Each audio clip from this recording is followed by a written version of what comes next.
तो आज जो है यहाँ पर 6 इस्तेमाल बताऊंगी मैं हैव बीन और हैज़ बीन के। हैव बीन और हैज़ बीन के मोस्ट इम्पॉर्टेंट है। आपको हर कहीं पर हैज़ बीन का जो सेंटेंस है वो नज़र आ जाता है, हैव बीन का जो सेंटेंस है वो नज़र आ जाता है। काफ़ी कुछ तो मैंने आपको ऑलरेडी बताया है। इट के साथ हम कैसे यूज़ करते हैं इनका समय के साथ, वो आपको मैंने अलग से बताया है। और क्या क्या यूजेस थे वो कॉन्सेप्ट भी क्लियर किया। लेकिन ये इम्पॉर्टेंट टॉपिक है, कंफ्यूज भी करता है। तो यहाँ पर समझ सकते हैं कि 6 स्ट्रक्चर सीखेंगे, 6 इस्तेमाल सीखेंगे।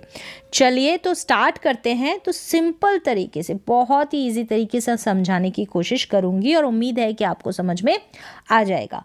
तो पहला जो यूज़ है ना वो है शुरू से लेकर अब तक एक समान है। कोई चीज़ यानी कि कोई व्यक्ति शुरू से लेकर अब तक एक जैसा है, एक समान है। तो ऐसी सिचुएशन में हम यूज़ करेंगे हैज़ बीन, हैव बीन का। हैड बीन भी हो जाएगा अगर पास्ट की बात होगी तो, ठीक है, सेंस के अकॉर्डिंग। जैसे कि यहाँ पर पहचान दे रखी है, रहा है, रही है, इस तरीके से पहचान भी कर सकते हैं। और वैसे आपको समझ में आना चाहिए कॉन्सेप्ट क्या है, ठीक है, उसके पीछे मुद्दा क्या है और क्या कहना चाह रहा है वो सेंटेंस, वो वाक्य। जैसे कि वह बहुत खूबसूरत रही है, वह बहुत खूबसूरत रही है, वह बहुत खूबसूरत है। तो आप बोल देंगे she is so beautiful, she is so beautiful.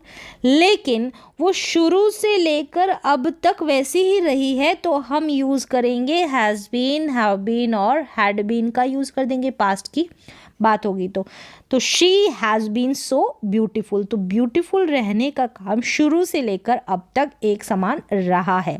तो यहाँ पर आप देख रहे हैं कि हैज़ बीन के बाद में कोई वर्ब, यहाँ पर क्रिया आपको नज़र नहीं आएगी। चलिए, वह मेरे प्रति बहुत रूखा कह सकते हैं, अशिष्ट कह सकते हैं, रूड कहते हैं जिसे रहा है। तो वह मेरे प्रति कैसा रहा है, शुरू से लेकर अब तक कैसा रहा है, रूड रहा है। उसका जो व्यवहार है, ठीक है, वो कैसा रहा है, वो रूड रहा है, रूखा सा रहा है, अशिष्ट रहा है। तो he has been very rude to me, he has been very rude to me. अब वह रूड है तो he is rude, he is very rude, इस तरीके से बना देंगे इज़ एम आर का यूज़ कर कर। लेकिन शुरू से लेकर अब तक एक समान, एक जैसा उसका व्यवहार रहा है तो हमने यूज़ किया है हैज़ बीन का। सब्जेक्ट आई होगा, ठीक है, अगर दे होगा तो हैव बीन का यूज़ हो जाएगा सब्जेक्ट के अकॉर्डिंग। अब देखिए अगला सेंटेंस, वह हमेशा से ही ईमानदार रहा है। वह ईमानदार रहा है या हमेशा से रहा है, किसी भी तरीके से ऑलवेज का यूज़ कर दे, ठीक है। तो he has been honest, he has been honest. तो इस तरीके से ऑनेस्ट रहना, ठीक है, रूड रहना और ब्यूटीफुल रहना। एक तो पहली चीज़ तो ये क्रिया नहीं है, वर्ब नहीं है, ठीक है, वर्ब नहीं है, कोई एक्शन यहाँ पर परफॉर्म नहीं होगा। किसी का व्यवहार या फिर कोई ब्यूटीफुल रहा है, सुंदर रहा है, तो शुरू से लेकर अब तक एक जैसा रहने के सेंस में आप यूज़ कर लेंगे हैज़ बीन, हैव बीन का। चलिए, उम्मीद है कि ये कॉन्सेप्ट आपको समझ में आ गया होगा। वह है तो हम इज़ एम आर का यूज़ कर कर बना देंगे, लेकिन रहा है तो इसमें हैज़ बीन और हैव बीन।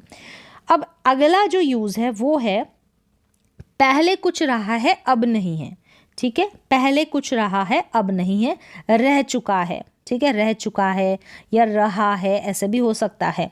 जैसे कि कोई टीचर रहा है, कोई क्रिकेटर रहा है, ठीक है, कोई फुटबॉलर रहा है, इस तरीके से।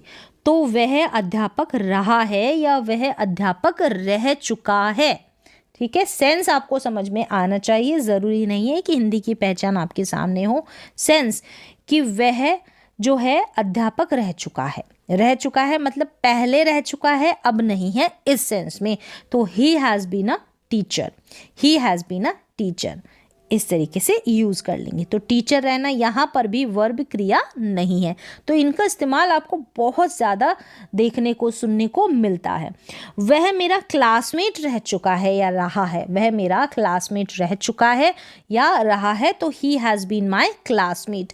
आपको नज़र आया कोई व्यक्ति, कोई पर्सन, तो आपने कहा कि यह मेरा क्लासमेट रह चुका है, अब नहीं है, ठीक है, अब तो आप बड़े हो गए हैं, तो he has been my classmate. तो इस तरीके से पहले कुछ रहा लेकिन अब नहीं है, तो इस सेंस में यूज़ कर दिया हैज़ बीन हैव बीन का। चलिए अब तीसरा जो इस्तेमाल है, यहाँ पर भी एक्शन नहीं है, वर्ब नहीं है, क्रिया नहीं है, लेकिन टाइम का इस्तेमाल है जो ऑलरेडी मैंने आपको कई बार बताया है। जैसे कि मैं 10 दिनों से यहाँ हूँ, मैं अगर यहाँ हूँ ऐसे बोला, मैं यहाँ हूँ तो आई एम हेयर ऐसे बोल देंगे, लेकिन यहाँ पर टाइम आ जाएगा ना तो आप हैज़ बीन हैव बीन का यूज़ करेंगे। तो I have been here for 10 days, since और फॉर का इस्तेमाल कर आप जो टाइम है वो लिख देंगे। मैं 2 दिन से तुम्हारे साथ हूँ, मैं तुम्हारे साथ हूँ तो आई एम विद यू, और मैं समय दे दिया, मैं 2 दिन से तुम्हारे साथ हूँ, I have been with you for 2 days। तो एक्शन नहीं होगा, कोई क्रिया नहीं होगी, लेकिन समय देकर कोई कुछ है या रहा है इस तरीके से, ठीक है, टाइम के साथ होगा तो आपको समझ में आ जाएगा। कोई कुछ रहा है, कोई बीमार रहा है, इस तरीके से वो 10 दिनों से बीमार है और वह 10 दिनों से यहाँ है, वह 2 दिनों से, और भी एक्शन नहीं होना चाहिए, बस एक्शन नहीं होना चाहिए। अब देखिए मैं 10 साल से उसका मित्र हूँ, अब फ्रेंड होना, यहाँ पर ये भी एक्शन नहीं है, तो I have been his friend for 10 years, for 10 years। मैं 10 सालों से शादीशुदा हूँ, तो ऐसे सेंटेंसेस भी इसी में बन जाएंगे। मैं शादीशुदा हूँ एक तो ऐसे, दूसरा कि मैं 10 सालों से शादीशुदा हूँ, तो 10 साल आ गया, टाइम आ गया, तो हैज़ बीन और हैव बीन का यूज़ कर देंगे।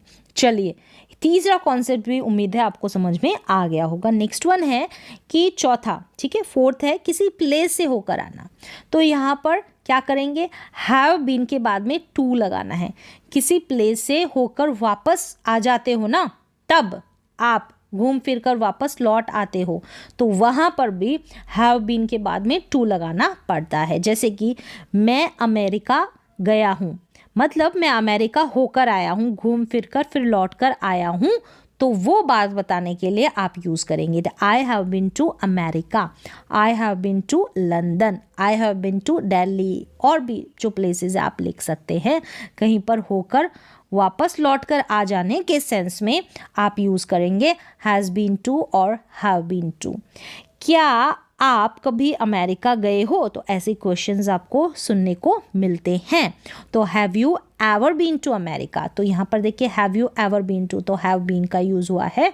फिर टू के बाद में जो भी प्लेस से होकर आप आए हो या गए हो, ठीक है, या फिर ऐसा एक्सपीरियंस प्रश्न किया जा रहा है, क्वेश्चन पूछा जा रहा है, तो टू के बाद में वो प्लेस लिखनी है। तो किसी प्लेस से, किसी लोकेशन से होकर आना, लौट कर आना वापस, तो उस सेंस में भी आप यूज़ करेंगे हैज़ बीन और हैव बीन का। चलिए ये कॉन्सेप्ट भी उम्मीद है आपको समझ में आया होगा। अब पांचवा और जो छठा यूज़ है ना, जो आप बेसिकली पढ़ते आ रहे हैं, एक तो पैसिव वॉइस हो गया, ठीक है, पांचवे में आ गया पैसिव वॉइस। कोई काम किया जा चुका है, कोई काम किया जा चुका है। अब ये जो पैसिव होगा वो किसका होगा, ये जो पैसिव होगा किसका होगा, वो भी साथ में मैंने मेंशन किया है। जैसे कि राम ने कमरा साफ कर दिया है, तो ये सब्जेक्ट है ना। अब पैसिव में तो काम जो होता है उसको ज़्यादा फोकस, उसके ऊपर ज़्यादा फोकस किया जाता है, काम को ज़्यादा महत्व दिया जाता है, ज़्यादा इंपॉर्टेंस दी जाती है। तो पहले हमको ऑब्जेक्ट रखना होता है, ठीक है, पहले।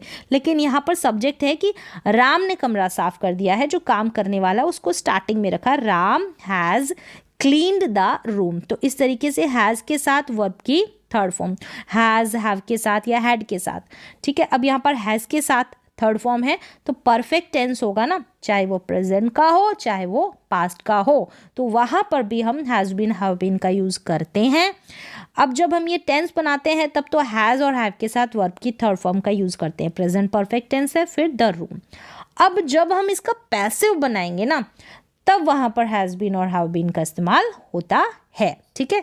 अब कमरा साफ किया जा चुका है, यानी कि कोई काम किया जा चुका है, इस सेंस में कोई काम किया जा चुका है।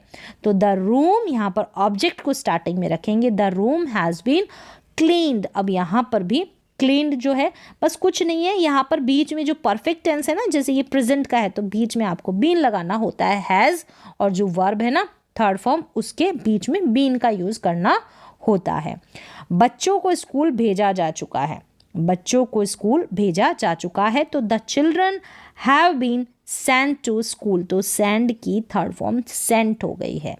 क्लियर है? तो पैसिव वॉइस बनाया तो उस वक्त आपको हैज़ बीन हैव बीन देखने को मिलेगा। अब नेक्स्ट जो है आप पढ़ते आ रहे हैं present perfect continuous tense. Present का है तो पास्ट का भी हो सकता है, ठीक है।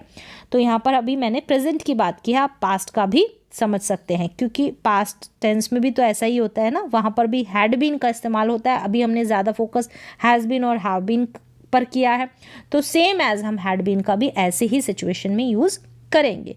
मैं 2020 से यहाँ रह रहा हूँ, तो I have been living here since 2020। तो निश्चित यहाँ पर समय है 2020 2020, इसलिए सिंस। अब यहाँ पर देखिए, मैं 2 घंटे से पढ़ाई कर रहा हूँ, I have been studying for 2 hours. अब 2 आवर्स निश्चित नहीं है, अनिश्चित समय है। कौन से 2 घंटे? ठीक है, 2 के 3 भी हो सकते हैं। तो I have been studying for 2 hours. तो इस तरीके से प्रेजेंट परफेक्ट कॉन्टिन्यूस टेंस में जो ऑलरेडी आप टेंसेस में पढ़ते आ रहे हैं, लेकिन जितने भी हैज़ बीन और हैव बीन के कॉन्सेप्ट है सिंपल तरीके से, ठीक है, सिंपल तरीके से मैंने समझाने की कोशिश की है। एक तो पैसिव में हम करते हैं, ठीक है, जो परफेक्ट टेंस है ना प्रेजेंट का, उसमें। दूसरा है कि किसी प्लेस से होकर आप वापस लौट कर आ जाते हैं ना, तो आप बताते हैं कि मैं वहाँ पर जाकर आया हूँ, होकर आया हूँ, तो वहाँ पर हैव बीन और हैज़ बीन का यूज़ करते हैं। दूसरा, हम समय दे देते हैं और एक्शन नहीं होता, वर्ब नहीं होती, वहाँ पर हम यूज़ करते हैं कोई किसी के साथ है, ठीक है। यहाँ पर भी स्टेट की बात होती है, कोई एक्शन नहीं होता। अब यहाँ पर देखिए, पहले कुछ रहा है अब नहीं है, पहले कोई इंजीनियर रहा है, डॉक्टर रहा है, टीचर रहा है, मेरा क्लासमेट रहा है, इस तरीके से, लेकिन अब नहीं है, वहाँ पर यूज़ करते हैं।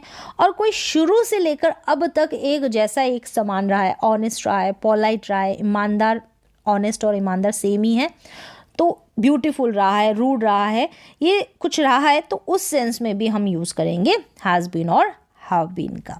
तो उम्मीद है कि आपको सारा जो यूज है इसका समझ में आ गया होगा। ये समझ में आने के बाद जब भी आप कहीं देखेंगे ना सेंटेंस, तो आप पकड़ लेंगे उसका जो कॉन्सेप्ट है उसको। तो आज के वीडियो में बस इतना ही, मिलते हैं नेक्स्ट वीडियो में।